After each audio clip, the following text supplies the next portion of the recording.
Welcome in, everybody, to another deep dive. Today, we're going to be taking a look at international students in Canada. Oh, okay. And specifically, we're going to be looking at a video from the Canada Immigration YouTube channel. Sounds interesting. It's called, "We Came Here with a Dream for a Good Life. International students in Canada could face deportation." Oh, wow. That's a pretty heavy title. Yeah, it is. And it's a pretty intense topic. And it's something that I think a lot of people are talking about right now. Yeah, definitely. I mean, Canada's always had this reputation of being very welcoming to immigrants and international students, so this is definitely a shift. Yeah, so let's dive into this. So, I mean, just imagine, coming to a new country, investing all your life savings into an education, Right. Believing that you're going to have a future there, and then all of a sudden, Yeah. you're facing deportation. Yeah, it's a big contrast, Yeah. Because I think a lot of students choose Canada because they believe that there's a pathway to, permanent residency. Yeah, exactly. So to have that kind of taken away is pretty devastating. Absolutely. And Canada has always been seen as kind of a beacon for international students, right? Right. Drawing them in with a great education, the possibility of permanent residency. It seemed like a win-win for everybody. For sure. Yeah. Canada gets skilled workers, students get a new life. Exactly. Yeah. Yeah. So why the change then? Well, there's a number of reasons. Okay. One of the things that the video highlights is that there are some stricter requirements now Okay. for a postgraduate work permit. Uh-huh. So, I don't know if you remember, the post-graduation work permit program used to be, pretty straightforward, Yeah. for students to get some work experience after they graduate. But now they've kind of made it stricter. The eligibility criteria have changed. Oh, I see. And that really limits the options for a lot of students. Okay. The other thing is there's a cap now Okay. on the number of international students that are accepted each year. So what do you think is driving this change? I mean, what are some of the factors that might be contributing to this? Well, I think it's a combination of things. Yeah. Obviously the economy, Okay. global economic pressures, Yeah. political priorities are shifting, Sure. things like that I think are definitely playing a role. And I mean, I don't think we have to, be political scientists to see how, those things would influence those decisions. Absolutely. Yeah. Yeah. But I think what is so interesting about this video is that it really highlights Yeah. the human impact of these changes. Oh. We're not just talking about numbers here. We're talking about people's lives. Absolutely. There's a story in here about a student who invested $36,000 Wow. for a biotechnology diploma, And now and now he's facing deportation. that's crazy.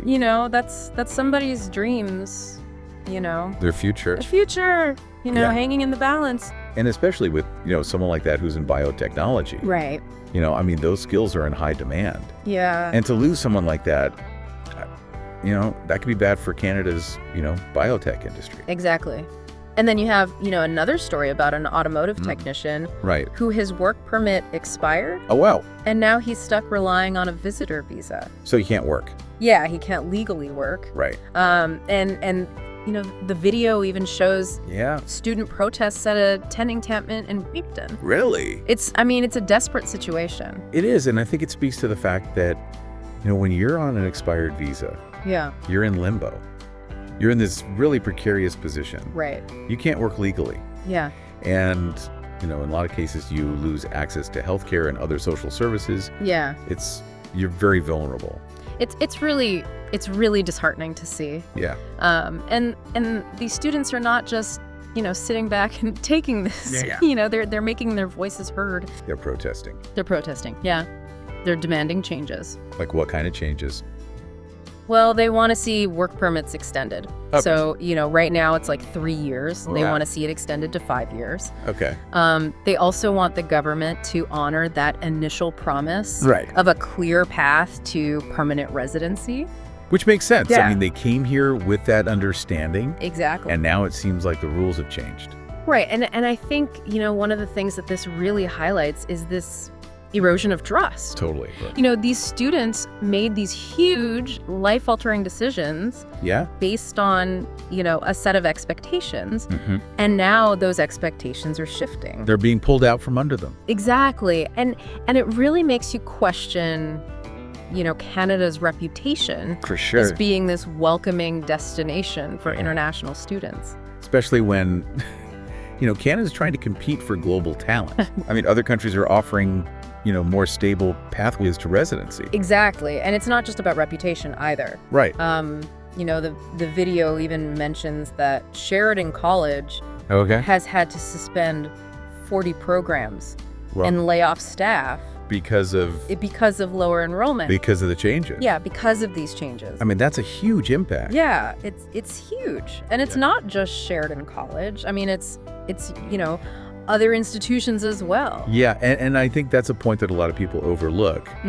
is that, when you have these changes, Yeah, it affects the education system. right. It affects Canada's workforce pipeline Exactly. We're talking about fewer international students, which means fewer graduates. to fill these jobs. Fill those jobs. Yep. And that could have, a long-term impact on Canada's economy. Absolutely. So it's not just about immigration. Yeah. This is about education, the economy, the future of Canada's workforce. It's all It's all connected. Yeah. It really is. So we've talked about, the changes, the protests, the potential consequences. Right. But now I think we need to look at, how is the Canadian government responding to all of this? Yeah, that's a good question. They can't just ignore this, right? No, definitely not. I mean, this is a pretty significant situation. It is, yeah. So how is the Canadian government responding to all this? Well, the video does touch on that a bit. Okay. They mention the immigration minister, Mark Miller, Uh-huh. and he's been pretty vocal about defending these changes. Oh, really? Yeah, he's saying that they need to, manage immigration levels, Okay. address economic pressures and all that. Yeah, I mean, I can see how people would agree with that, Right. especially if they're, concerned about housing shortages or competition for jobs. Absolutely. But what about the students who feel like they've been, Yeah, kind of misled? right. I mean, how do you address that sense of betrayal? Exactly. They came here with a certain expectation. Right. And now it's like the rules have changed. So what is the government doing to, kind of address those concerns? Well, along with defending the policy changes, they're also emphasizing enforcement. Okay. So like tracking residents with expired visas, Uh-huh. making sure that they leave the country. So it's like a Yeah. tough on immigration kind of stance. Kind of, yeah. It's like they're trying to send a message Right. that they're serious about these new rules. I guess it's a tough situation, right? It is. It's a really tough situation. Because on the one hand, they have to manage Yeah. the economic and social impacts of immigration. Mm. But then on the other hand, You have to be fair. you have to be fair to the people who Correct. you've invited into your country. Yeah, and who have invested so much. Exactly.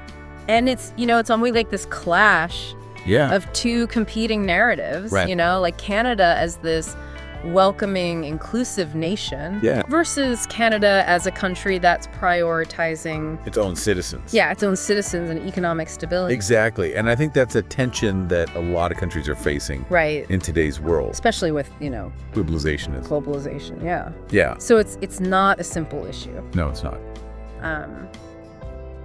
But I think what's interesting is that the students in the video, Yeah. they're not just, complaining. Right. They're actually proposing solutions. Like what kind of solutions? So they're talking about extending the duration of work permits. Okay. Like we said before, it's 3 years. Right. They want to see it extended to 5 years. Okay.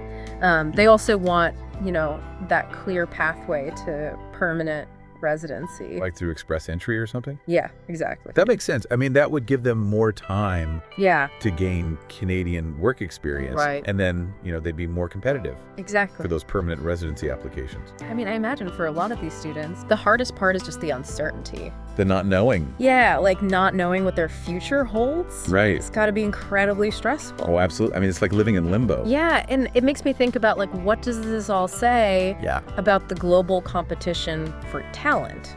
That's a great question. I mean, Right. if Canada's not careful, Right. they could lose out To other countries. to other countries, who are offering, Yeah.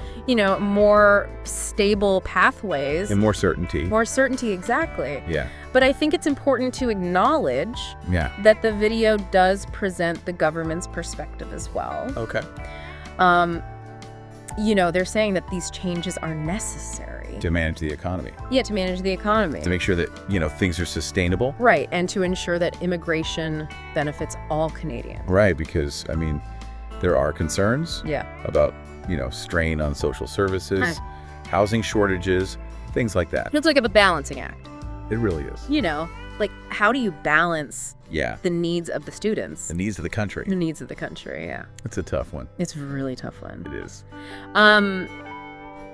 So, okay, we've talked about the government's response, Mhm. the ethical considerations, the broader implications for Canada's, global standing. Right. But what does this actually mean for the students? Like, what are their options? Well, they're continuing to advocate for their rights. Okay. They're protesting, they're engaging with policymakers, trying to raise awareness Yeah. and put pressure on the government. To change things? Yeah, to reconsider. Okay. They're also exploring legal avenues. Oh. So, challenging the changes in court, Uh-huh. seeking injunctions to prevent deportations. I mean, that's got to be a tough battle. It is, Yeah.